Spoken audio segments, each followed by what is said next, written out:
Ahem. Can you see me? Hey everybody, welcome to the Tone Church. I am your unlikely host, the Tonepriest. I have a feeling this is going to have a slightly clickbaity title, and I apologize for that. I'm not a big fan of the clickbait titles, unless they're funny to me. But it's kind of not clickbait either, so whatever. Maybe we won't even use it. Who knows? Now that everybody's left, what are we doing today? Today we are going to build, you see that? A Paragon Overdrive guitar effects pedal. The PCB was purchased from pedalpcb.com, and what this is a clone of the King Daddy of them all.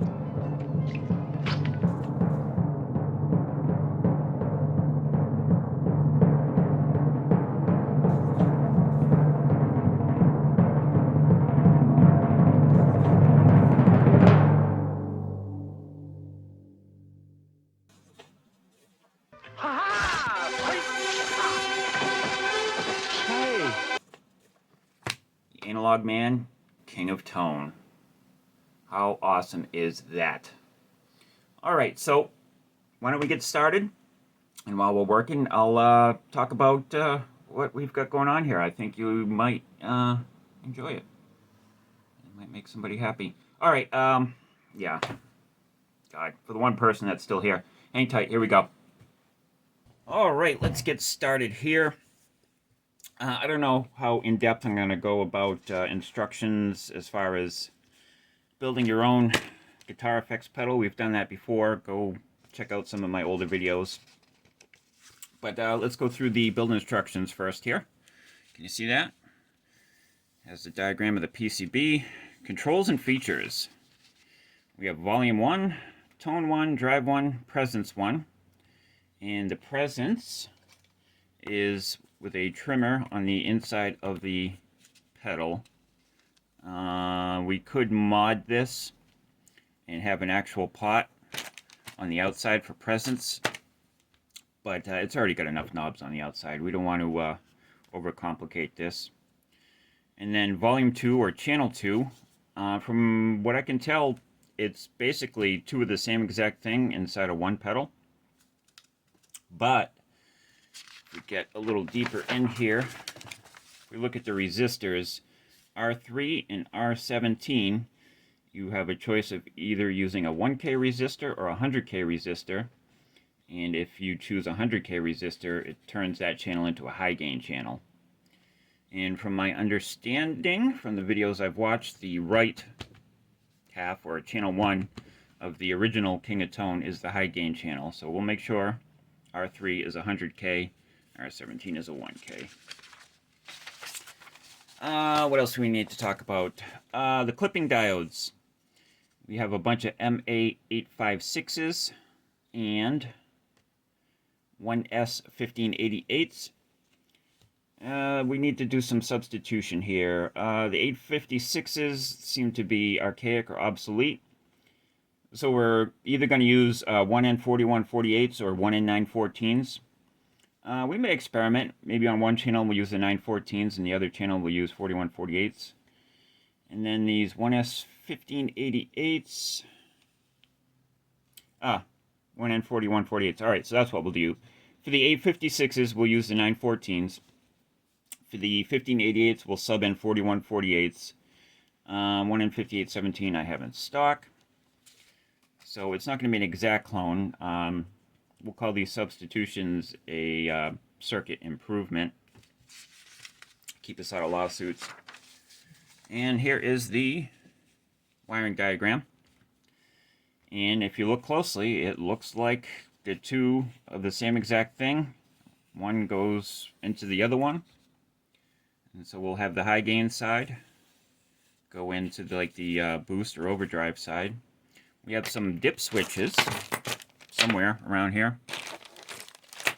Here they are. We're going to have one of these guys in there. Can you see that? It's got 4 switches on it.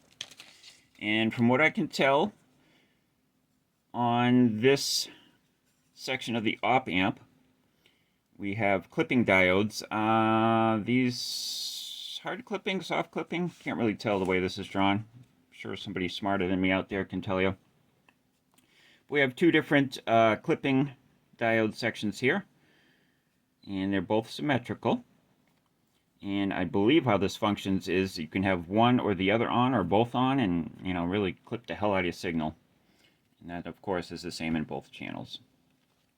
And while I was looking at this, if you wanted to have some fun and turn, this section here into asymmetrical clipping,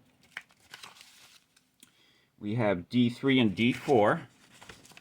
If we go up here, hopefully you can see all that. D3 and D4 are right here next to each other. So what we could do is remove D4, and if I had a pencil, take D3, plug this side in here, and plug the other side of D3 into where D4 would go in here, like this. And boom, you get a mod, and now you have asymmetrical clipping. I'm almost tempted to try that, but probably won't. But we'll see. Anything's possible. The night is young.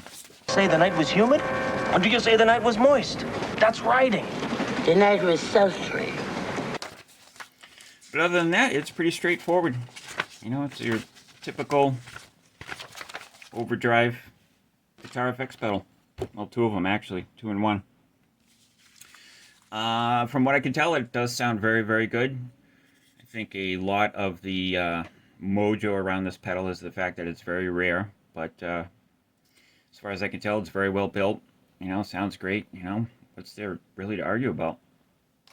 It's probably why we're building a clone of it. All right, let me fire up the soldering iron. We'll get started on this, and I'll tell you how you can get this very exact pedal for $5. Who wouldn't like that, right? That's what I'm talking about. All right, here we go. I'm getting the hell out of here. Too goddamn sultry in here. All right, here's our PCB. You see that? There we go. Front, back, pedal PCB. I've built many, probably a dozen pedal PCB effects pedals, and very high quality. You got double-sided, through-hole, plated. Very, very good quality. This one here has a breakout PCB for the switches, foot switches. And then we're going to connect the two PCBs. Probably, I've got sort of ribbon cable. Make it look pretty there, so we're going to go from here to here. But we need to break these off of the stringer here. Not exactly sure the best way of doing that. So let's try a utility knife. I'm going to try it on the foot switch side, because if this breaks, not the end of the world. We can still make the whole thing work. But if we screw this up, then we're going to be buying another one. Let's see what happens here. Yeah, no, that ain't going to happen. All right, let's try this.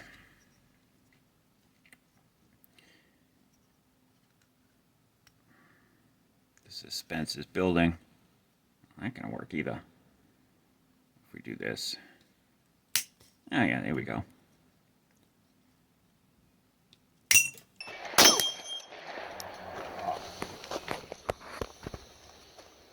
Boing. Oh, there goes my current limiter. Bam, there we go. That's better. Maybe we can just snap it off. Yeah, there we go. Just snap it off. Should be fine.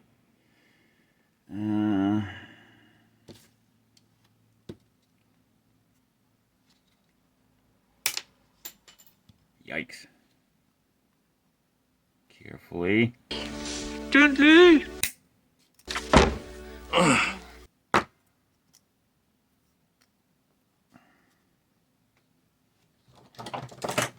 Get a tool.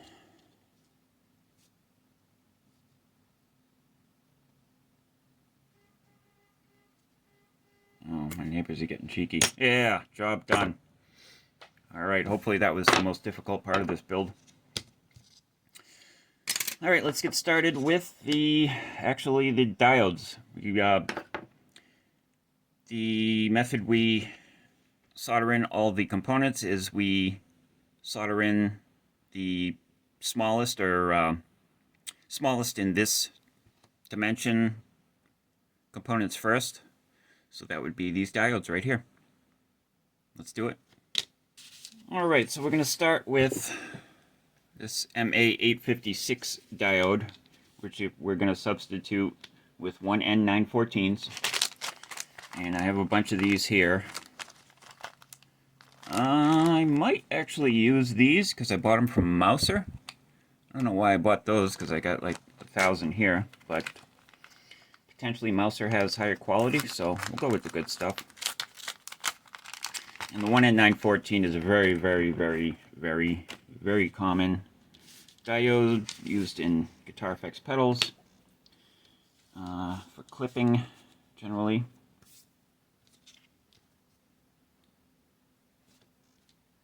Okay, so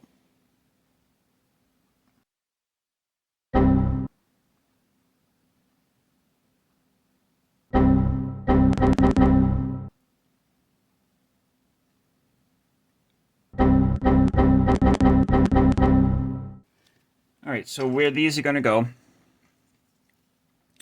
is the 4 over here next to the dip switches, and then the other 4 over here next to the dip switches. Get our soldering iron all nice and clean. Need 8 of these bad boys. With diodes, they are polarized, so you'll see, you're not going to be able to see it on camera, but they have a little line on them, and there's a little line on the circuit board, and you got to line the lines up, or else it won't work right.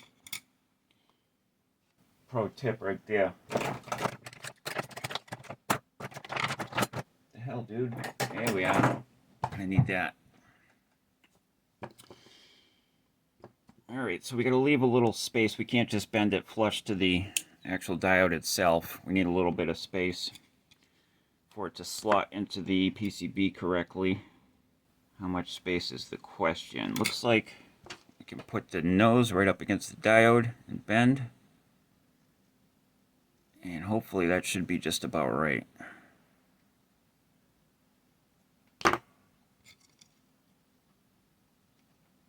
Oh yeah, nailed it. Absolutely nailed it. Alright, how can you get this pedal for $5? Little bit of history and background here. What we're trying to do here at Tonepriest, Greenpeace, Tonepriest, Musical Contraptions and Electrical Engineering.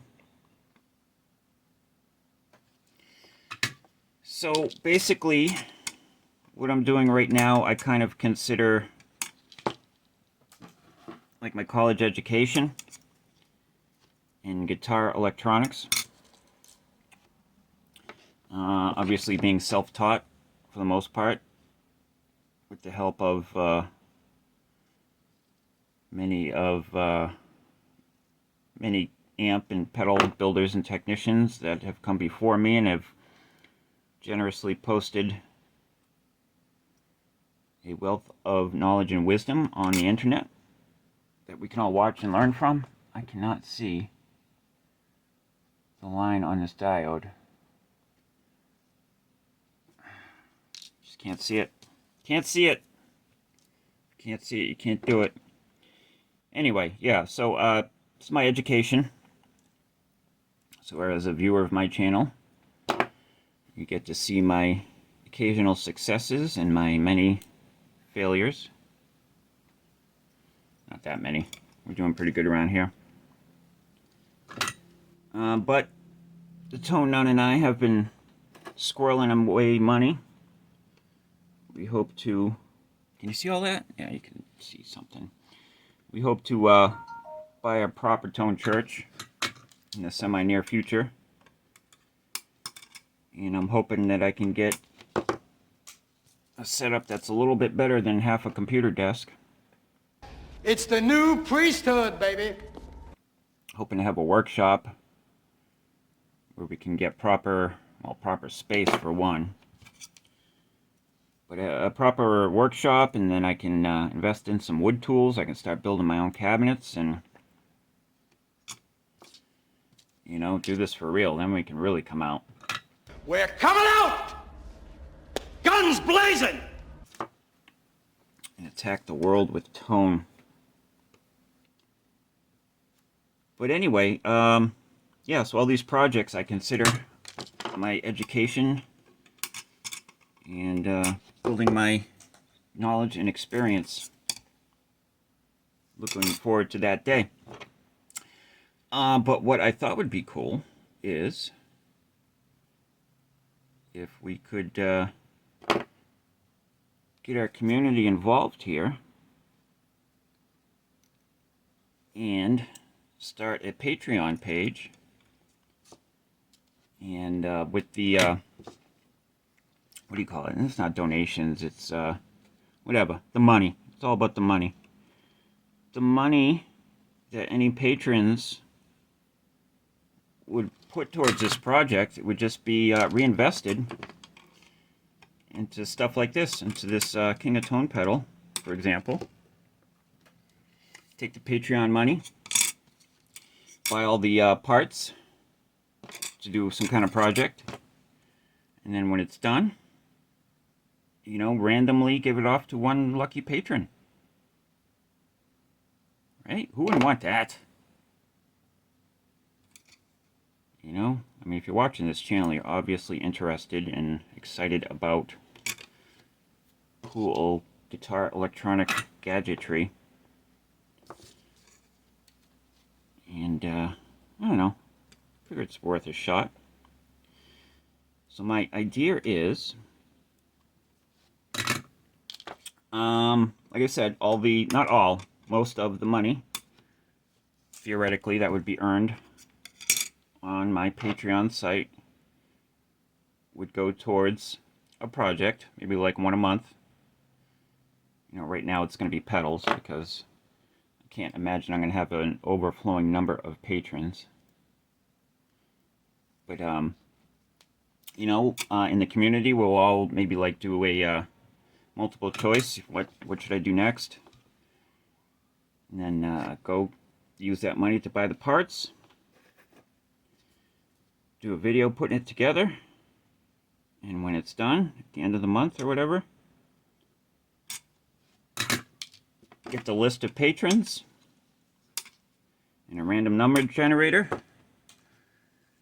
Hit the random number, and whatever number matches up with the patron on the list, bam, there you go. Thank you very much. Does that make sense? Hopefully I'm explaining this right. I can't work and think and talk at the same time, apparently. Does that make sense? So, for example, what we're going to do with this one, and hopefully I'll have the whole Patreon site sorted out by the time this goes live. This will be for July. And then anybody that contributed in the month of July to the Tonepriest Musical Contraptions and Electrical Engineering Patreon site, your name will be put on a list. We'll do the random number generator and winner take all. Shipping will be free for anybody in the United States. So if you're overseas, I've never shipped anything overseas. So, you know, I don't know how that works. It's like customs and VAT and import duties and all that stuff.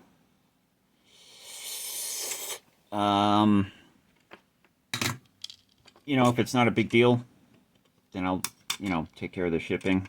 But I can't guarantee that for overseas people. So if that's a concern of yours and you don't want to be stuck with shipping, if you're the winner and you live in, you know, Guatemala, you know, probably don't sign up for my Patreon.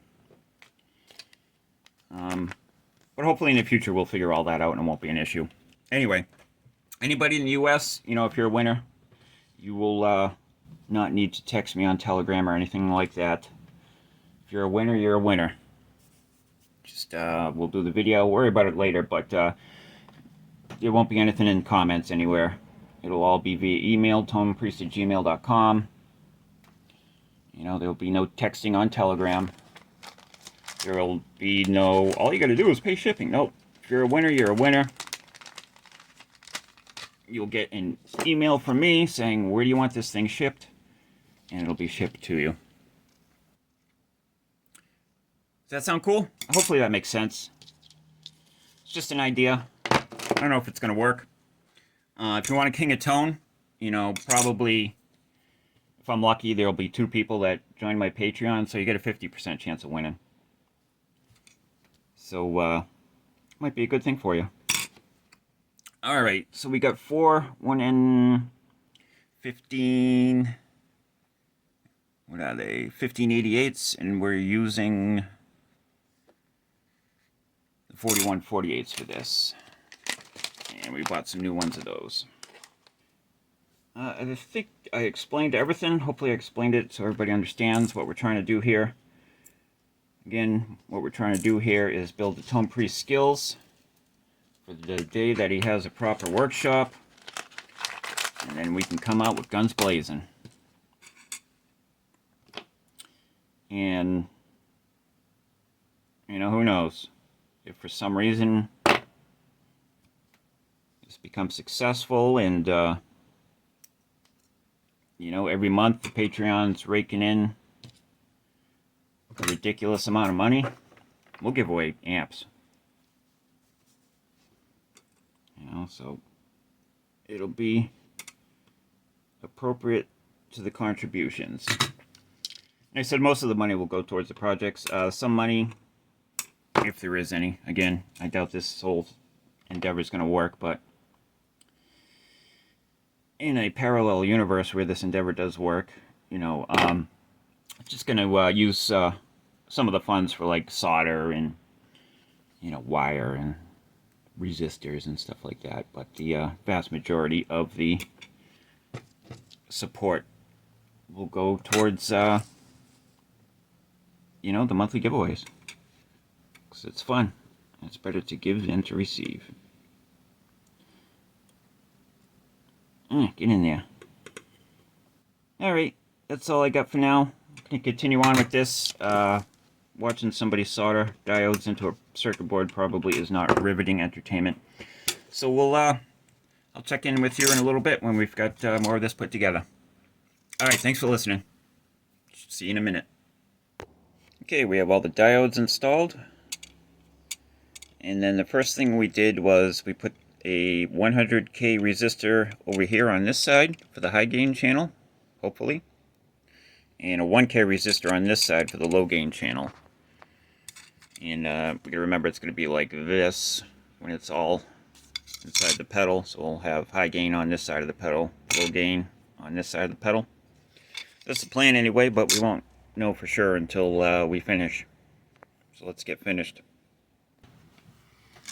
Alright. Got our diodes and our resistors installed. Now I think we're going to install the trimmers, followed by the op-amp sockets, or IC sockets, and finally the dip switcher thingy here. See that? There you go. Let's see here. Let's do the trimmers. Here we are. Like that. And I got these, most of the hardware, like the jacks and the potentiometers from a couple different places. Either Small Bear Electronics or Amplified Parts. They basically have everything you need. Alright, hopefully you can see what's going on here. Because I can't. I need to see the optometrist. Oh, bent our legs. That's not gonna work. Try that again. 1, 2, 3, bam, we're in there. Wow, this guy's kind of big. This might be problematic when we go to install these capacitors here. And hopefully you can see what's going on there. See how much real estate he's taking up? And we got to put capacitors all around them. I'm going to see if I have some trimmers that are physically smaller in size. Alright, I got this kit, I believe, on Amazon. I'll go through my orders, and if I did, I'll leave an affiliate link down below. Those affiliate links, I'm not trying to make a living off of affiliate links. It's there kind of as a courtesy and to help the viewers out. If you're interested in doing this kind of thing yourself at home. This is the stuff I'm using. I'm not saying it's the best stuff on earth. It's just the stuff that I used, and it has worked, so, you know, it's a good place to start. Alright, so, trimmer. Presence. Right here, 50K. Trim potentiometer. So we need a couple of 50Ks. And we have 47K. Close enough. Okay. And as you can see, hopefully, it has a little bit of a different construction.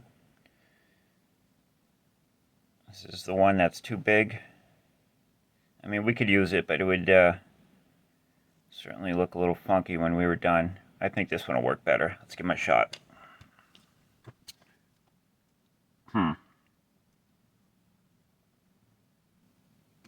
Yeah, here we go. Just going to bend the legs a little bit to get them to line up nice, but that'll work. That actually is going to end up being really tall, taller than the sockets. So we're going to come back to them, actually.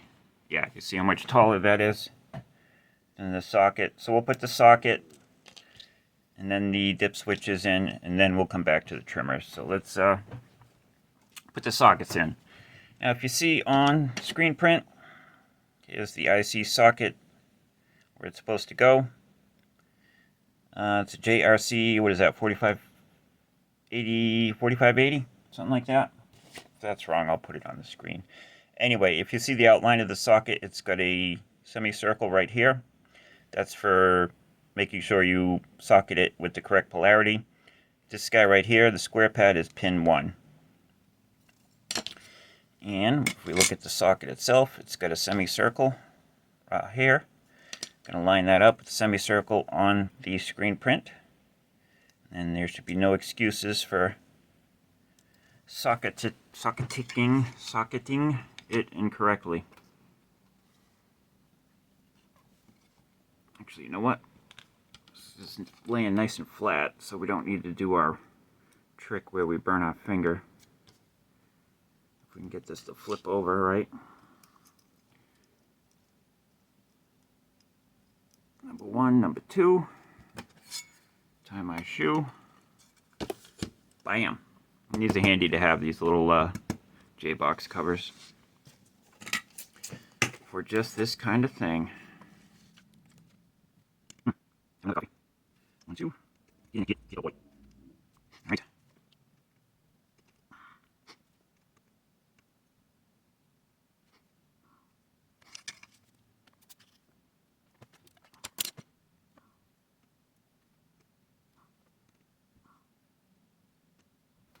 Bam. And we have one more. Goes like so.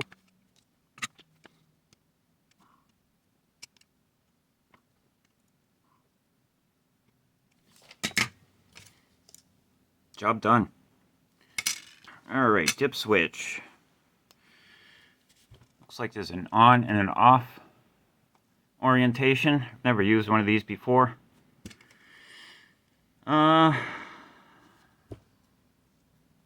Well, I guess we'll just, yeah, on would be up, so is that on, off, screen print? Who knows? We'll make it work, though.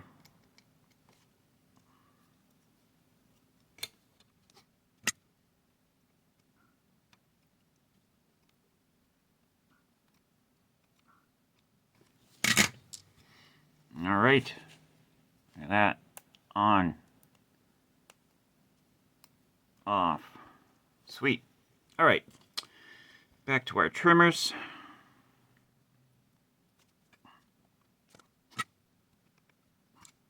That's fine. Now, what you got? I gotta do like a little bit. Well, that's fine. Just nice. Ooh, that's hard. Enjoy it. Having fun. Feel light. These questions will be answered in the next episode of Tonepriest Does Stuff. Bam! Done deal.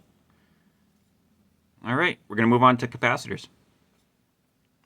Just coming together, looking nice. All right, I have my capacitor kits out. And again, links will be in the description for your convenience. I do the non-polarized box capacitors and the ceramic ones first. I go from the lowest value up as is the order I install them. Because the larger the value, usually the larger the physical the size is. And I save the electrolytic capacitors for last. And there was a note on here regarding several of the capacitors where they want 25 volt rated minimum. So we'll keep that in mind. Alright, pretty basic stuff. Alright, let's get that going. Alright, we've reached a brick wall here. I need, I think, 8 10 nanofarad capacitors. And I basically have one. I don't know how that happened. So I gotta order some parts. So we'll take a little break from this. May start another project in the meantime, but we'll order those parts up, and when those arrive, we'll pick this back up. Alright, we are back. Back in action here. Happy July 4th, everybody. America, America, fuck yeah! Freedom is the only way, yeah! Independence Day here in the USA. Got our 10 nanofarad capacitors. I got this style because shipped much quicker than the box style, and these should be fine. Put them on the multimeter and they measure bang on. So let's continue. Here we go. Alright, I think we have all of the components installed, all the passive components, whatever you want to call it. Except for the 2 LEDs, indicator LEDs. Those go on last, and you'll see why when we get there. You see all that? How's that look? While we're here, we may as well install the foot switches, the feet switch. How are we going to do this? Is this going to work? Nope. Nope. Oh yeah, we'll just balance it like that and solder. We'll solder it like that. Oh, there we go. Need another one of these. Nice. Oh yeah, there we go. See? Adapt, overcome. This side down. Okay, yeah. See that right there? There's a little note on there that says this side down. I'm glad I saw it. Glad I thought of it and then saw it. Gee, what the hell? What the hell? That ain't in focus. There we go. This side down. It's like a claymore. The claymore mine can be used in many situations, like an ambush or a way to fend off attackers. Basically, you set up the mine on these stands that fold out. It's advised that you point the front towards the bad guys, for obvious reasons.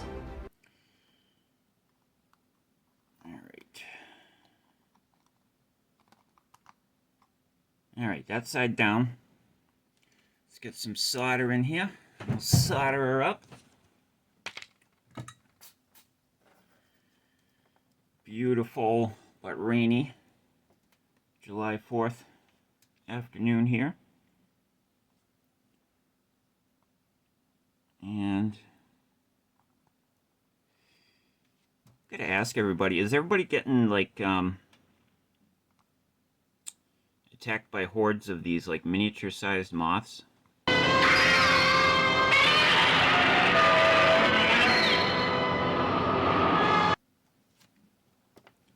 We get all these tiny little moths in the Tone Church this year.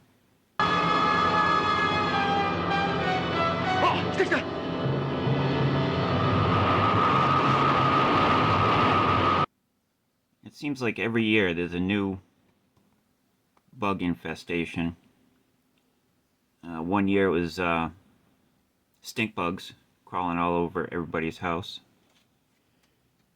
And then one year we had ladybugs, which is kind of cool. I think ladybugs are actually helpful. I think they eat aphids and stuff, maybe? Could be wrong about that. In fact, check me on that. One year we had tons of dragonflies, which is really cool. Those things really love the panoramic roofs of Teslas for some reason. Not that I own a Tesla, but at my job we have plenty of them. But this year it's these little teeny tiny little moths all over the Tone Church. And, you know, I don't like killing anything. You know, even insects and rodents and vermin. Don't like killing anything if I don't have to, but it was getting out of control. So, you know, we had to go a little postal on them. And now the walls of the Tone Church kind of look like, you know, the aftermath of the Second Battle of Bull Run.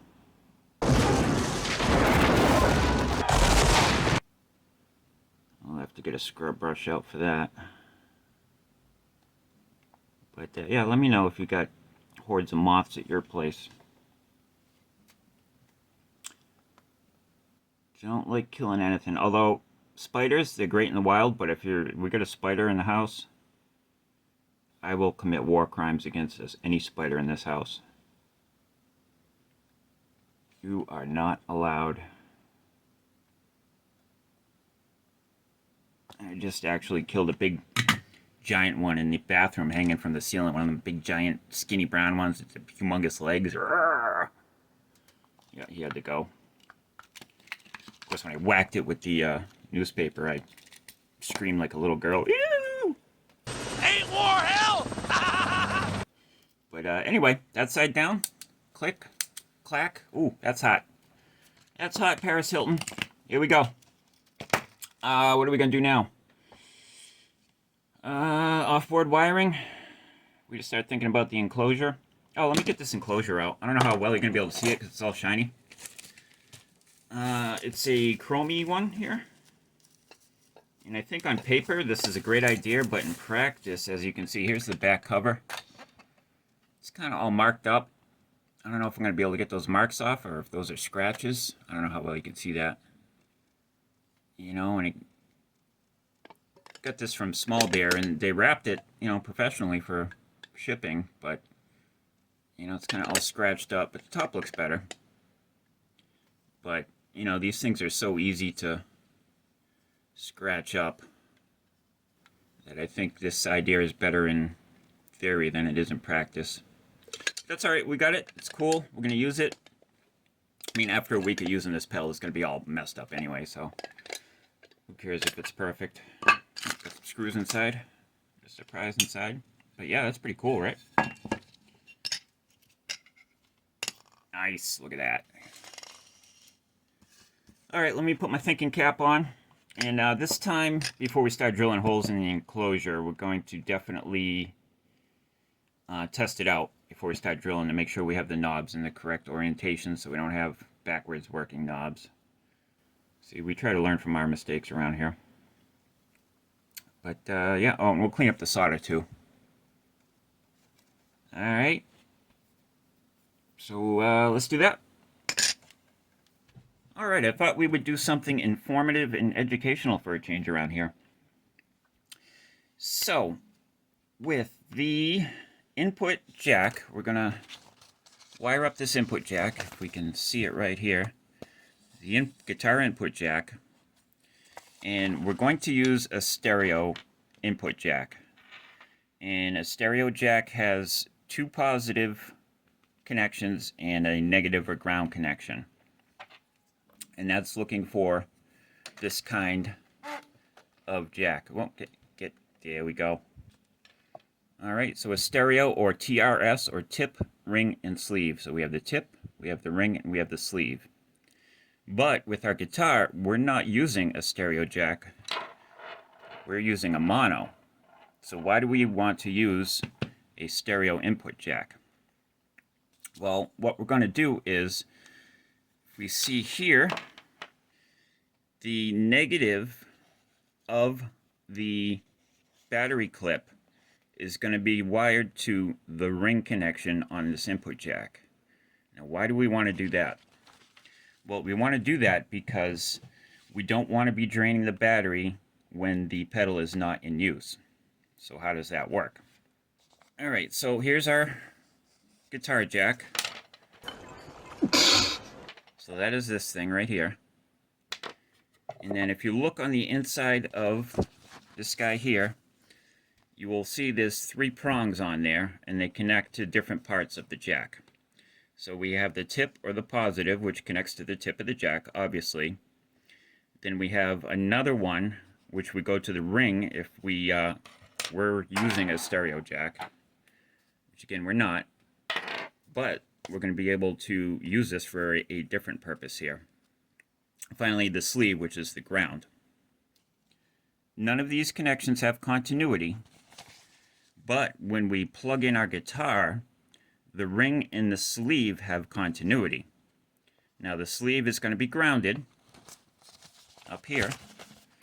The sleeve is going to be grounded, and then when we plug in our jack, and only when we plug a jack in, they're both connected to the sleeve part of the jack, so they will have continuity, which will give this third connection that the battery negative strap is connected to a path to ground, which means when the guitar is plugged in, the battery can operate. But when you unplug the jack, the negative of the battery does not have a path to ground, and it essentially shuts the pedal off and stops draining your battery. Hopefully that made sense. So when you're buying these, you want a stereo jack. Alright, and be careful because there's also a shunting jack, which kind of works the opposite. But we don't need to get into that here and now. But for your input jack, you want a stereo jack. Does that make sense? Alright, let's hook it up and put theory into practice. Alright, I'm wiring up the input and output jacks. So, if we can focus, we got one over here. We got the other one over here, the output. But they don't show the polarity, positive and negative. If we look at the diagram, looks like the negatives are on the inside. And we can confirm that. We have our multimeter in polarity mode, continuity mode. We have one lead connected to the negative of the 9-volt jack. And if we come over here, we touch, come on, touch this guy over here, we get nothing. Touch this guy on the inside. Alright, that's connected to ground. Has continuity with ground. Same over here, the outside one nothing, the inside one ground. So there's a little test you can do to make sure you do this all correctly. Alright, chips are socketed. We are ready to rock. It's the moment of truth. Here we go. Alright, here we go.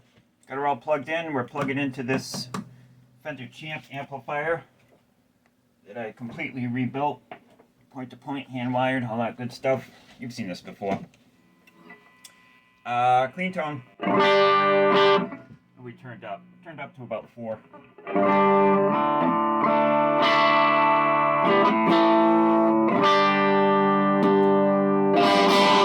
Oh, hell yeah.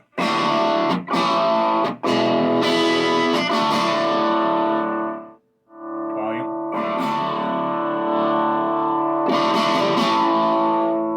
Drive.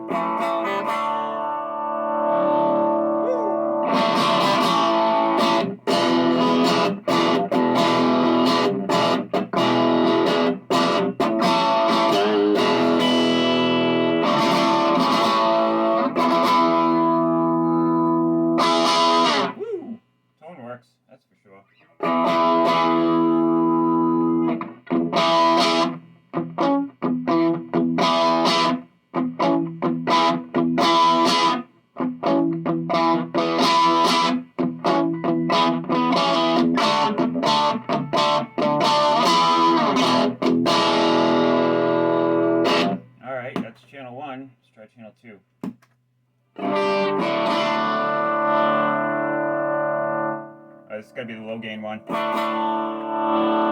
This is the drive turned up all the way.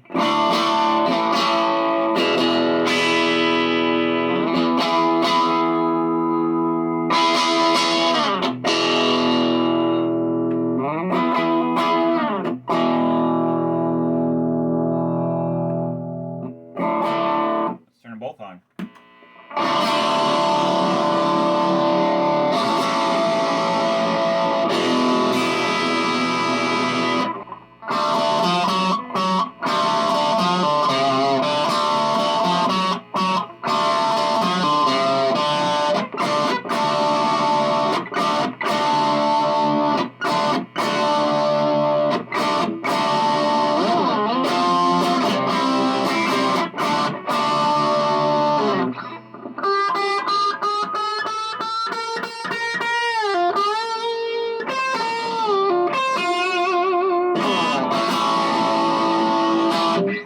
Alright, success.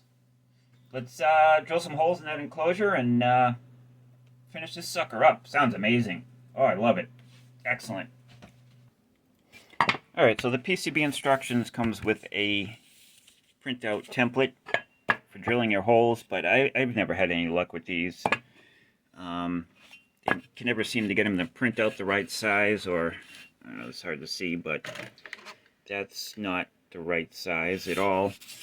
And there can also be problems, even if it does print out the proper size, if you have to use the exact potentiometers that they were thinking when they made this, because the dimensions could be off, and then you drill holes that don't work for your final product, and then you wrecked an enclosure, and these are like 14 bucks each. And so I just kind of free ball it, and that's what we're going to do here. We're going to free ball it. We'll get her all boxed up. She's looking nice. The only problem with this enclosure is, you know, fingerprints galore. Went with knobs that resemble what was on the original King of Tone, and the tone knobs are purple for the King of Tone, to harken back to the original again, because the King of Tone original one had a purplish enclosure. We obviously forgot to install the indicator LEDs, which is what I'm doing now. What I'm doing, just taking a piece of this bus wire here and poking it down through one of the lugs where the LED will be soldered, and seeing where it lines up underneath here, and penciling in a mark so I can pull the guts out, and we'll drill some holes and we'll get those installed, and then she'll be just about done. But I have been playing around with it, and she does sound pretty damn nice. I like it. Alright, let's get this sucker done. Alright, hopefully you can see what the rock is cooking over here before we fire it up. Just going to make a couple of observations here. And I'm stalling for time. I'm removing the back door. So I think I have a pretty good understanding of how the circuit works. It has both soft and hard clipping. And you can turn those on independently with those dip switches. Alright, here we go. Okay, remember the inside here and these 4 dip switches. We have 2 switches for one channel, 2 switches for the other channel.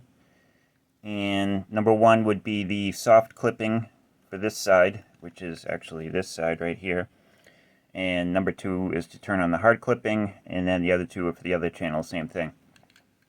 Now if we look at the circuit, the guitar signal comes in, goes into this first section of the op amp, gets amplified, comes out, goes into the inverting input of the second part of this op amp. And we have the 4 diodes in the feedback loop for our soft clipping, and we can turn that on and off with the first switch. And then it comes out of the output of the op amp, and then it goes into this second little clipping diode set up here, and this is hard clipping with the 2 diodes. And you can turn one or both of those on, or you can leave them both off. And I've been playing around with it a little bit, and I actually kind of like it better just with them both off. You know, just doing the whatever overdrive and clipping we get with the op amp. Also notice that when you turn either of these on or both, you lose a lot of volume, And this is something we learned when we did the clipping diode shootout video a while back. That's a pretty good video. It didn't get a lot of traction, but that's one of my better videos. I'll put it at the end card if anyone's interested. But we do lose a lot of volume. And then the other thing about this pedal is, you can either have high gain or low gain. And the only difference is this resistor right here. And it's the same for both sides. It's the exact same pedal twice in the same enclosure. So it's two of the same thing in one pedal. I think we already discussed that. But this is just the feedback resistor going back into the op-amp. So the first section of the op-amp, we come into the non-inverting side, then we go out, and then we have either a 1K or a 100K, which limits the amount of feedback going into the inverting section of the op-amp, inverting input. And, the bigger the resistor, the more feedback it's blocked, and the more gain that comes out of it. And I believe that's how that's working. So, what we did is we did this side is the high gain with the 100K resistor, and this side is the low gain with the 1K. This is very cool pedal. I like this. This would be a good platform. I mean, the sky's the limit with this thing. And we can't forget about the presence control. We have the little trimmer in there for presence control. And I played with the trimmers a little bit. I didn't see a whole lot of difference with the presence control. So I don't know how much usefulness, it would be to, go in and mod it and add an extra control on the outside of the enclosure. But that may or may not make more difference with the clipping diodes engaged. I don't think I had those engaged when I was messing around with that, but we'll play around with it. We'll figure it out. But this is a great pedal, great design, and there's room for all sorts of modding with this. This one we're going to give away to Patreon patrons, if I get any. But I think I'm going to order another PCB and make one for myself. I really like the way this sounds. But what I think I would do on the soft clipping side, I think I would replace these with LEDs. And maybe even do asymmetrical, like 2 LEDs on one side, 1 LED on the other side. You won't lose as much volume, and I kind of like the way LED clipping sounds better than what's in here. But again, you can go crazy with all the mods and stuff. This is a great pedal platform. It's a platform for modding and being creative and coming up with your own circuit design. But blah blah blah. Let's hook her up to something and see what she sounds like. All right, we're gonna plug her into the 1968 Bandmaster that I rebuilt because it's a nice clean amplifier. And it's hooked up to this 215 cabinet. That's a new toy of mine, so, why not? All right, here we go. We're all hooked up. Hopefully everybody can see what's going on and can hear me. I got the camera hooked up in a kind of a precarious little MacGyver contraption, but, oh, we got to get Reaper going. Hold on. We're not ready yet. Do a couple clicky clickies. Bam. We're rolling. All right, here we go. Here's the clean tone.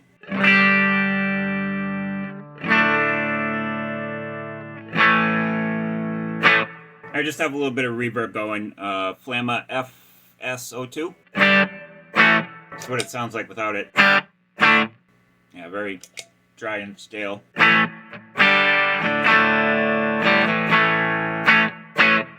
All right, high gain side.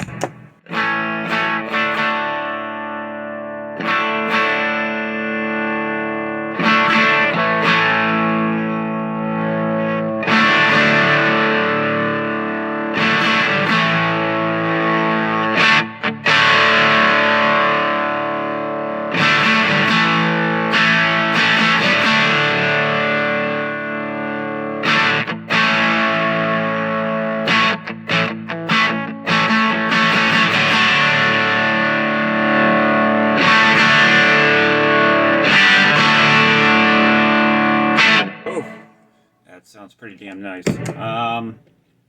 Low gain side.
Does seem to have a lot of bass cut, which is fine, because sometimes that's what you want.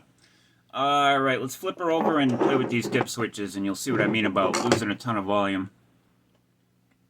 So let's start with finding a screwdriver. We'll do the low gain side, and we'll flip the soft clipping on, which should be this guy here. Hopefully you can see all that. You see that? Oh man, I screwed it all up. Yeah, see how much quieter that is?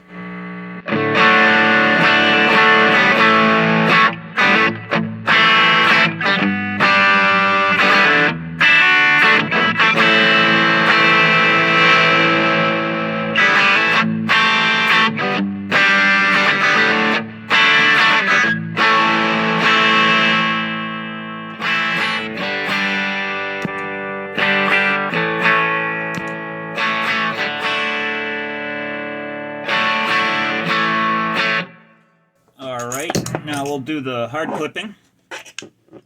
So we'll shut you off and turn you on. Get at it, there we go.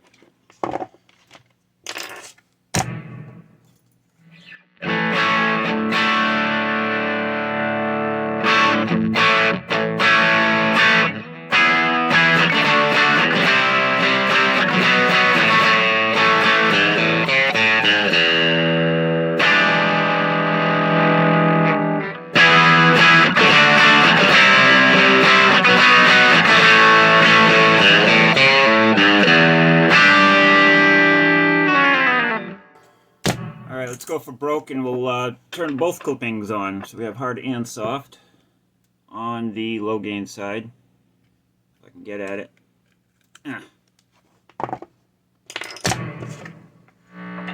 Oof, a lot of noise, but I'm sitting right next to my everything.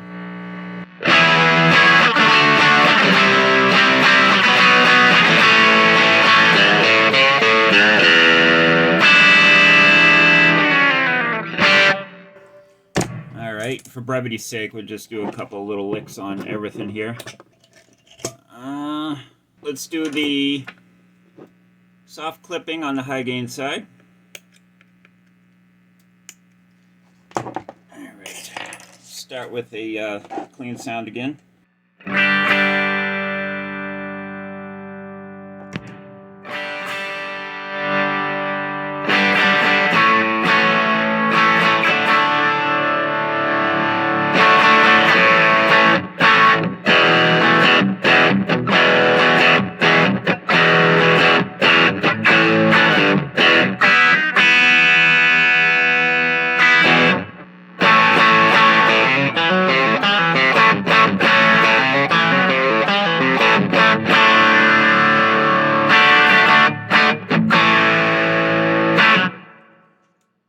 Alright, now let's do hard clipping on the high gain side and see what we got.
try that with the Les Paul shaped object. Nope.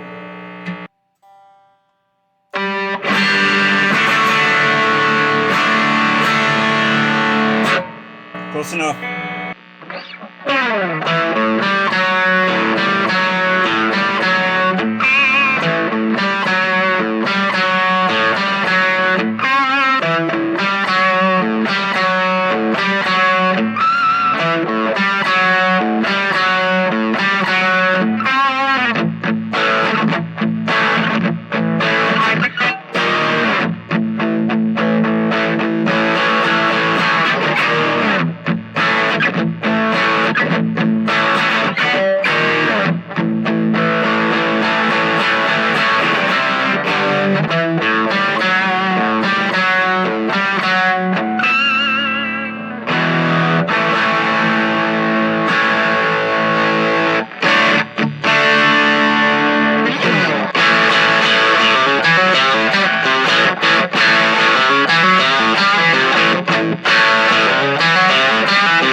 Well, how fun was that?